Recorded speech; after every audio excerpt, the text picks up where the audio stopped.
एक समय की बात है। माधवपुर गांव में हरिया नाम का किसान रहता था। वह बहुत ही मेहनती था।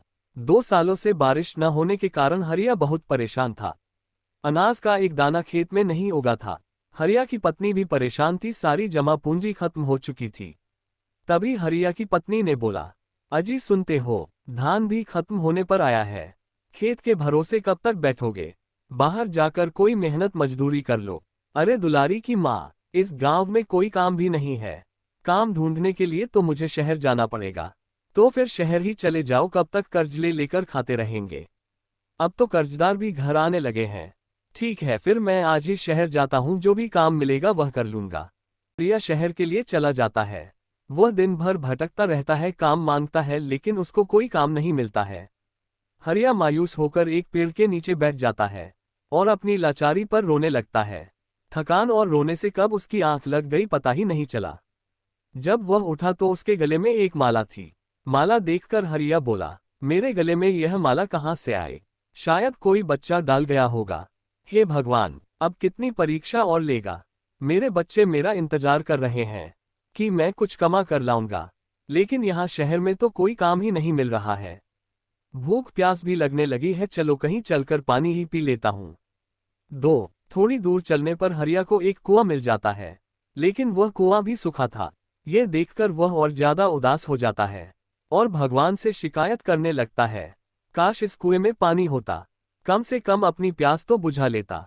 हरिया का इतना कहना था कि कुएं में एकदम से पानी आ जाता है। हरिया पानी देखकर बहुत खुश होता है और खूब पेट भरकर पानी पी लेता है और फिर भगवान से एक उम्मीद भरी आस से कहता है, हे भगवान, जब तूने सूखे कुएं में पानी ला दिया और मुझे पानी पिला दिया तो कोई काम भी दिला दे, ताकि मैं कुछ काम करके धन अर्जित कर सकूं। तभी हरिया देखता है, एक सेठ कपड़ों की पोटली लेकर आ रहा है। हरिया ने नजदीक जाकर सेठ से कहा, सेठ जी, क्या मैं आपकी पोटली आपके घर तक पहुंचा दूं? मजदूरी दे देना। ठीक है भाई, ये पोटली ले लो, लेकिन मजदूरी में 10 रुपए ही दूंगा। सेठ जी, ये तो बहुत कम है, 100 रुपए तो बनते हैं। 10 रुपए लेना है तो चल, वरना मैं खुद ही ले जाऊंगा। ठीक है सेठ जी, मैं लेकर चलता हूँ। सेठ जी मन ही मन खुश होते हैं, मैंने अच्छा बेवकूफ बनाया इस मजदूर को, इतने कम पैसों में इतनी भारी पोटली से उठवा ली। घर पहुंचकर सेठ के मन में एक और लालच जागी, यह मजदूर तो बेवकूफ लगता है, मैं इसको बातों में उलझाकर 10 रुपए भी नहीं दूंगा। सेठ हरिया से बोलता है, अगर तुम मेरी 4 गायों का दूध 5 मिनट में निकाल लोगे तो मैं तुम्हें 500 रुपए दूंगा, और नहीं निकाल पाए तो मैं ये 10 रुपए भी नहीं दूंगा। हरिया ने सोचा, आज भगवान ने मेरी 2 इच्छाएं पूरी कर दी है, हो सकता है तीसरी इच्छा भी पूरी कर दे। ये सोचकर उसने फौरन हाँ भर दी और चारों गायों के नीचे बाल्टी लगाकर भगवान से कहा कि हे भगवान, ये गाय अपने आप दूध देने लग जाए। और ऐसा ही हुआ, चारों गायों ने 1 मिनट में ही दूध से बाल्टी पूरी भर दी। हरिया ने सेठ जी को दूध से भरी बाल्टी देकर कहा, लाइए सेठ जी 500 रुपए, मैं शर्त जीत चुका हूँ। सेठ अचंभित था, यह ऐसे कैसे हो सकता है? 1 मिनट में चारों गायों का दूध कैसे निकाल सकता है? जरूर इसने कोई जादू किया है। तभी सेठानी भी आ जाती है और वह सेठ जी से बोलती है, ये शर्त जीत चुका है, इसके पैसे दे दो। सेठ जी ने बोला, ये जादू करता है, मैं इसको पैसे नहीं दूंगा।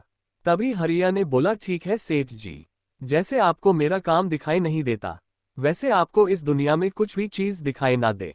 ये बोलकर हरिया जाने लगता है और उसी टाइम सेठ जी अंधे हो जाते हैं। सेठ जी जोर जोर से चिल्लाते हैं, मुझे कुछ दिखाई नहीं दे रहा है, इसने कोई जादू किया है। तभी सेठानी हरिया से माफी मांगती है और उसको 5000 रुपए देती है और बोलती है, मेरे पति की आंखें वापस ला दो।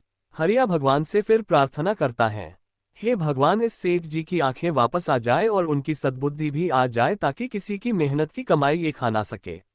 ये बोलकर वह अपने घर के लिए चल देता है। सेठानी के दिए हुए 5000 रुपए से वह बहुत सारा सामान खरीदता है।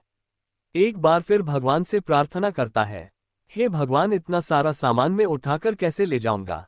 काश के कोई ऐसी उड़न तस्तरी आ जाती कि मैं उस पर बैठकर घर तक चला जाता। उसी समय एक चादर आ जाती है, हरिया उस पर बैठ जाता है और वह उड़ता हुआ घर चला जाता है।